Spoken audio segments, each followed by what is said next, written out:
Welcome back to Arise Prime Time, where we offer perspectives on the news and talking points of the day. I'm Charles Anyegolu. Now, as the political week reaches its end, a recap of some of the political highlights from the past few days and a behind-the-headlines look at a selection of the big news developments from across Nigeria, where our analysts don't have a crystal ball, but they can certainly dish up their verdicts on the big issues that Nigeria has been grappling with in the week that was. And today, we have the journalist, political affairs commentator, and Arise News analyst, Dr. Constance Ikokwu, and Arise News analyst and former chairman of the editorial board of Daily Trust newspaper, Mahmood Jega.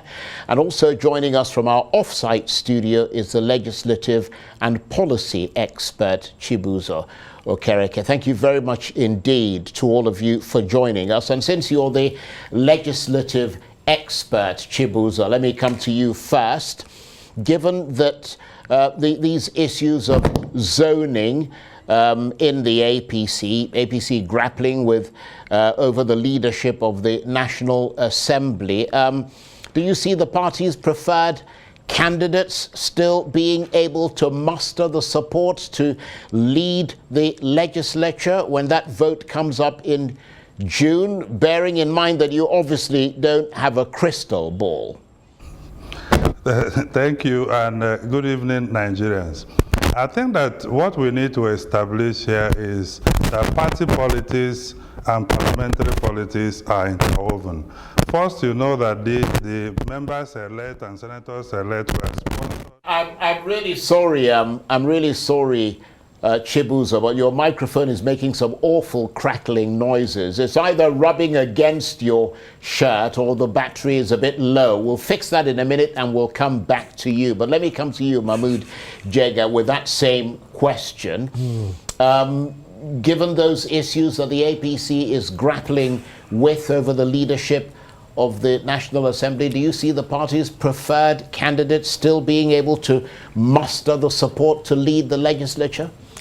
Well, I think the latest we had that the party is reviewing the announced zoning and also the preferred candidates. Although I know in practice it is very difficult to walk back from something like that has been announced.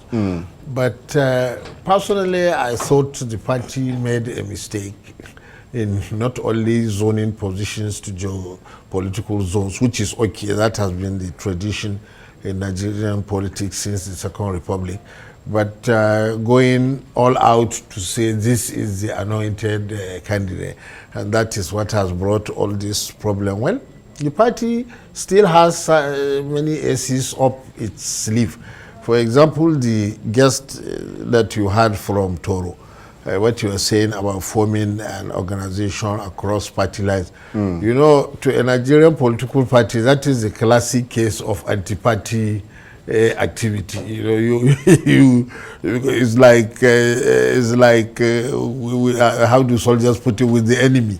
Yes. You should do all this advocacy within your own political party, but to go outside that and mobilize other party members, because if we do that, that is probably the end of the political parties themselves. So the party may still be able to bring the whip down, but if they don't control the situation, then probably, and they also don't change these preferred candidates and allow a wider consultation and more open choice, then probably there is trouble down the road for the APC. Right. Okay. Well, let's return to Chibuzo Okereke, and I apologize for interrupting you, but we had problems with your microphone, and I understand it's fixed there. So let me ask you that same question. Given your legislative experience, do you think the APC, in the circumstances, the issues around zoning that it's grappling with, and what appears to be a rebellion within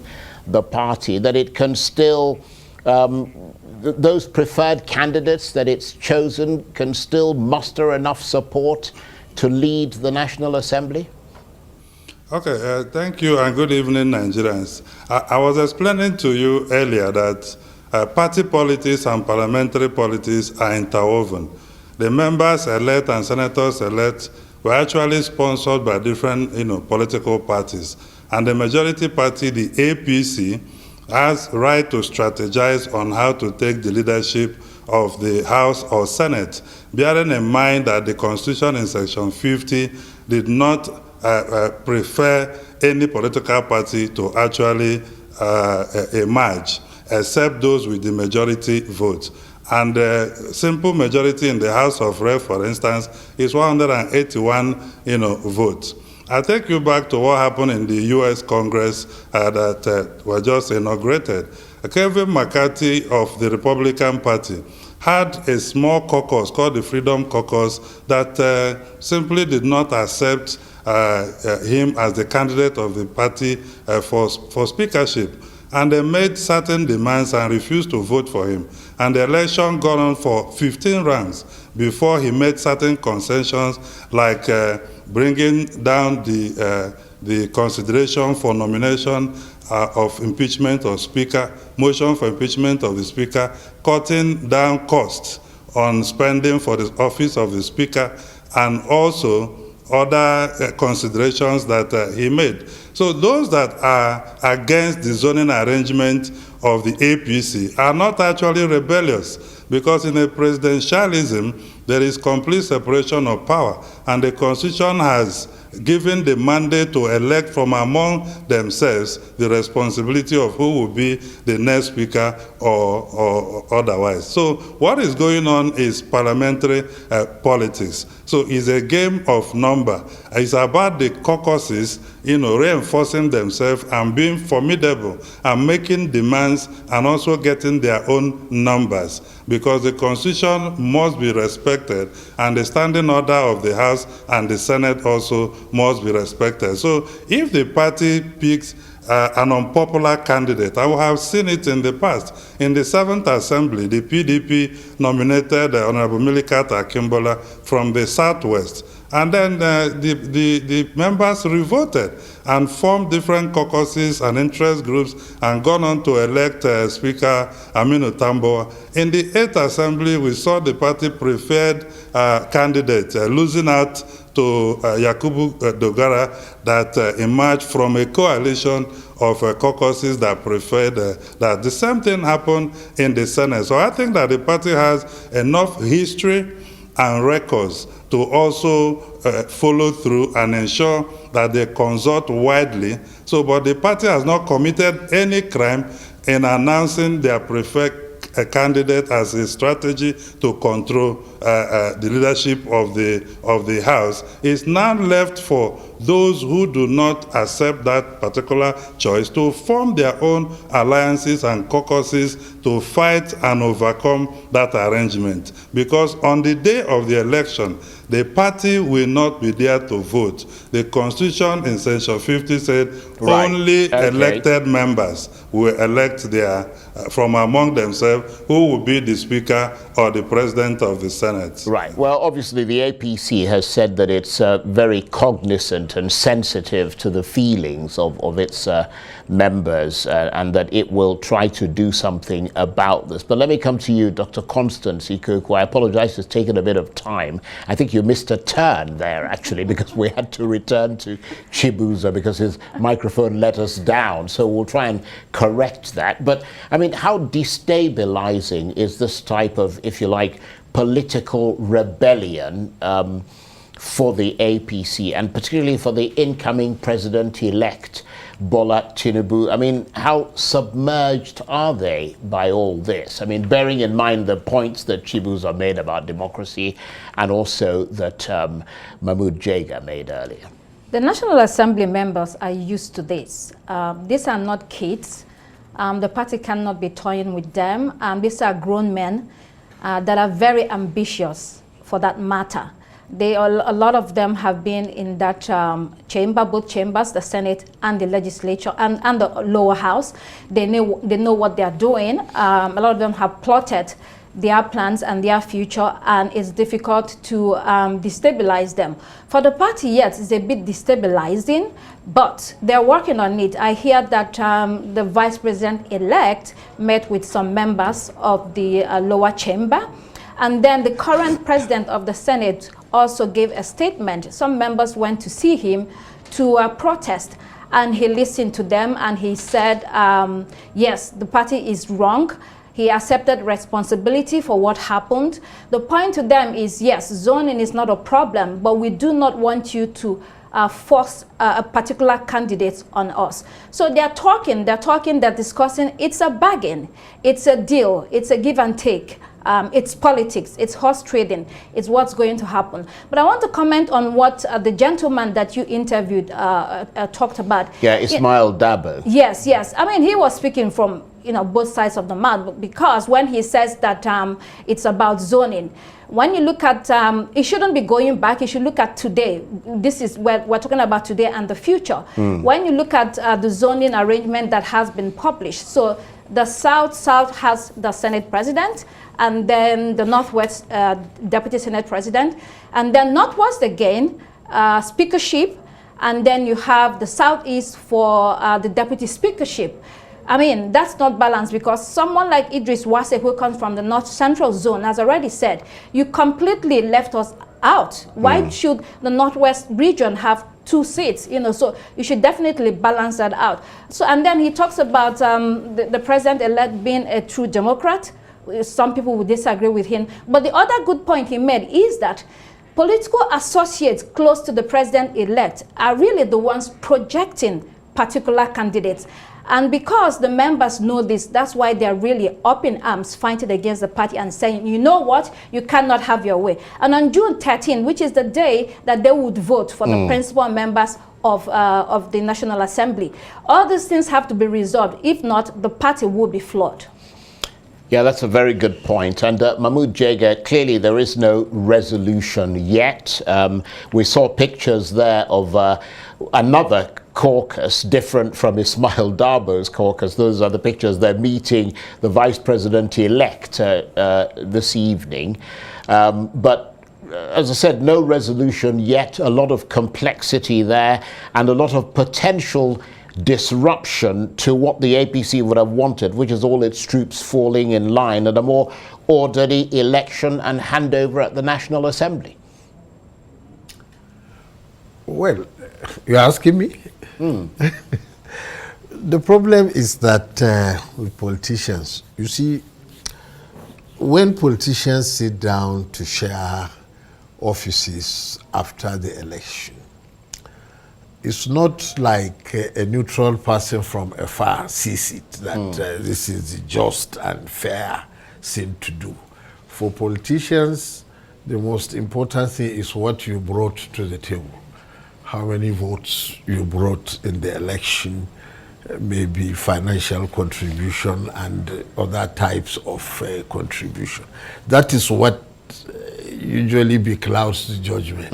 And outsiders from afar find it difficult and sit down and say, no, but they should have done that. This is a fairer thing to do. But even a lot of the problems that we see in politics, violence and ballot box snatching, it is mostly effort by local political party leaders to position themselves properly for the day when it comes to share the booty. Because there is nothing a politician does not like as when you come and sit down and they say you didn't deliver your area, you didn't deliver your state, you didn't deliver your zone, you didn't do that. And really, in a party meeting, once that is said against you, then you have no voice. You have no voice. Yeah. Outsiders may not see it like that, but this is how party people see it. But still, when you have so many people, members elect in the party protesting, then the party has a serious problem on its hand, because if you go into the election in June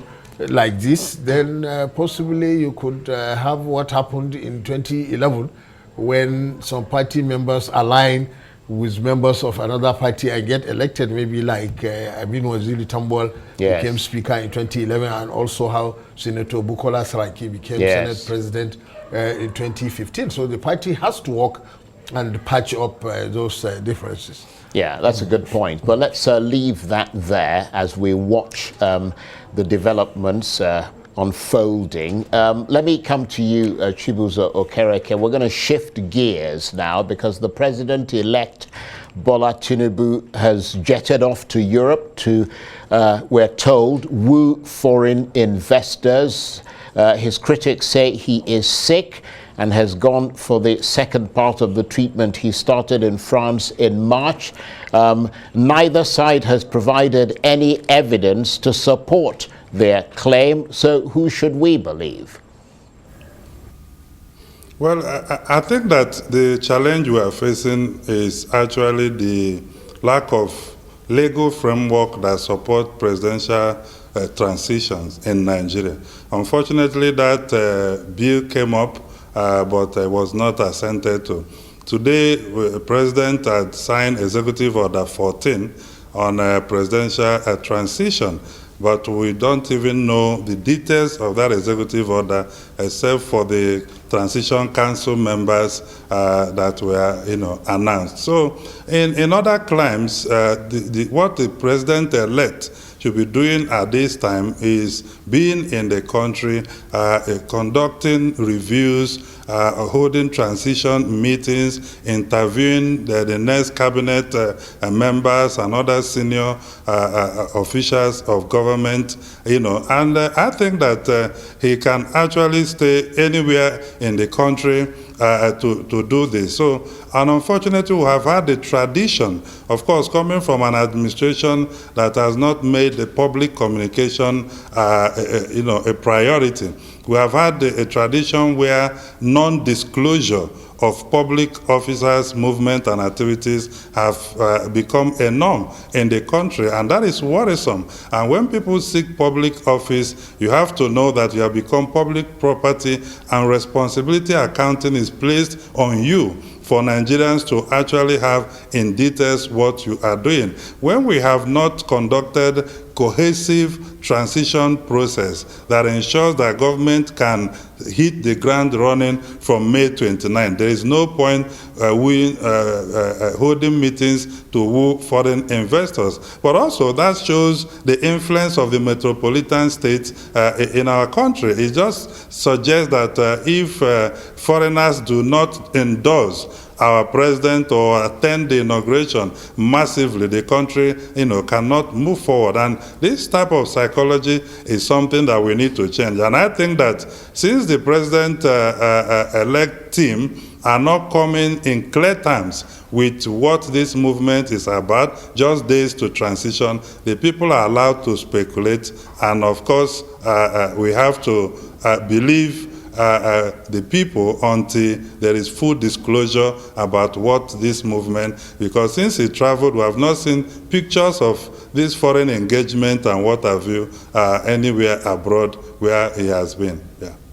That's an important point to make, and we made that stridently on this program yesterday. But I also have to say that in fairness to the president-elect, his aides did say that part of what he was going to be doing whilst he's away is to do exactly the same kind of scanning and vetting of the people who he wants to join his cabinet and who he's hoping he will enlist to help move Nigeria forward. But you do have a point that it is quite, you can do that easily in Nigeria. But I suppose he's trying to kill two birds with one stone, if his aides are to be believed. But let me come to you, Dr. Constance Ikokwu. It's interesting that he's going on a marketing trip, yet even his aides don't seem to have a sense of his itinerary. All they seem to know is that he's gone to one country thought to be France. You have to wonder why there's so much mystery and secrecy around something that should be greeted with lots of fanfare. Well, they may know his itinerary, but are not allowed to disclose it. It's not an easy job marketing someone, a potential president who may not be so healthy. We have seen that during the former president Yar'Adua's tenure and this current president as well. It's a difficult job. It's a difficult call to continue to look for things to say. Yes, some would argue that he's not the president yet, therefore he has the right to use his time as he wishes. That's correct. However, he is a potential employee of the people of Nigeria. Therefore, this might be a sneak peek into what we're going to get. He is an employee of Nigeria. He asked for that employment and he has been given the job. And I want to use an analogy of a bank or a telecoms company. When you go through a competitive process to become the CEO, you're going to be paid. You have a lot of work on your hands. If you're away many times without adequate explanation as to your whereabouts, you're not going to stay on that job for long.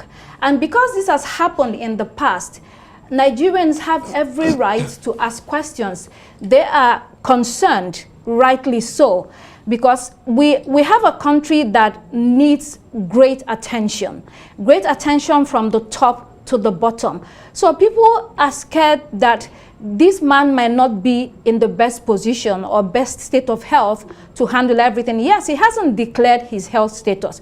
But if you're a CEO, all these things should be declared to the people who you're going to be working for. It shouldn't be a big man mentality. I am above you, and so I'm going to come in here, hire servants, they run around the place. No, you are still answerable and liable to the people who went out there to vote for you, although the election is still being contested, so we don't even know what will happen in the near future. Right. The point is that they need to be more transparent about the whereabouts of the person who will be our leader. Very sound observation there. And Mahmoud Jega, some have suggested that this issue of health has become so important that perhaps it should be the job of the people who are going into office to declare their state of health, just like they declare their assets to the Code of Conduct Bureau. Well, what do you reckon? Well, these are two different things. For now, the president-elect is not the president, so possibly the requirements that we can make on him are slightly less than you probably do for a sitting president. But he has to declare his assets before he goes. Before he becomes president, he can do that on May 28th. So the trouble is that, of course, there are only a few days to go. Unless there is some judicial change. There are only a few days to go before he actually becomes the president. Now, at that time, obviously, the public has a right to make demands about what you said about the declaration of assets. We were discussing that 2 days ago. Is a problem because nobody will take political office unless he declares assets, but unfortunately, they do it privately. It is your own choice if you want to make that public. And I think the last president that did that was Eladua in 2007. Now, about health also. Certainly, by the time you take over as the president of the Federal Republic, then the public has a right to be asking questions, especially if you have to travel. Our only hope and expectation is that right now, the time is not being wasted. Wherever the president-elect is, we hope he is planning on major policies as well as personnel for the incoming administration, because nobody wants to see what happened in 2015 when President Buhari came in, then sat down, began calling permanent secretaries one by one and said that is a transition, and it took 6 months, 3 months to appoint secretary to the government and chief of staff and national security advisor, 4 months to change service chiefs, and 6 months to appoint ministers. Now, that is hitting the ground, lying down. Certainly not running. As it were. And we don't expect the next administration to do anything of the sort, even though there was an attempt to make it law, but it didn't become law. But still, I mean, that's good governance, and that's what we expect.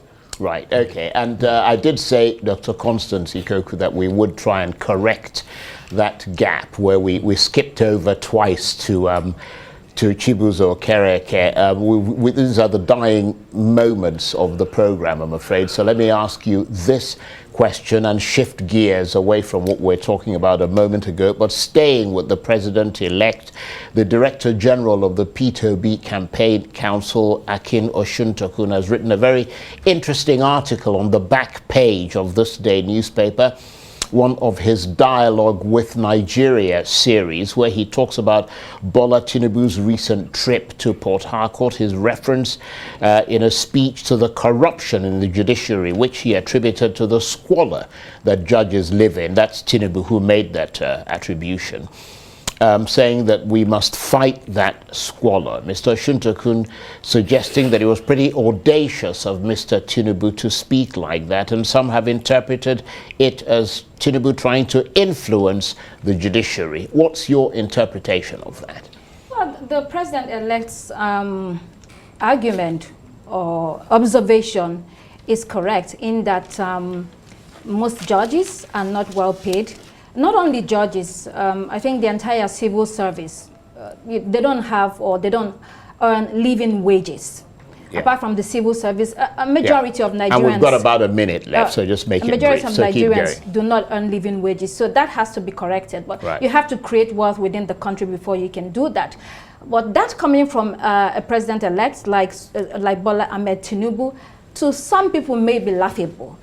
He doesn't have a good perception, or people do not have a good perception about him with regard to corruption, given his history, so many things concerning him, his name, his age, his qualifications, his source of wealth. All these things have been questioned and are still being questioned. So some might say that he's not the right person to talk about corruption. But here you go, he's the president-elect.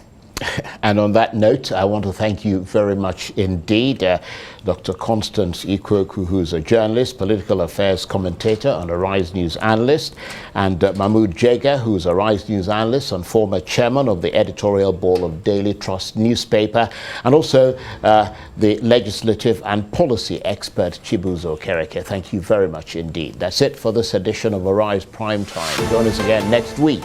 From me and the entire team here in Abuja, bye-bye, and thank you for watching.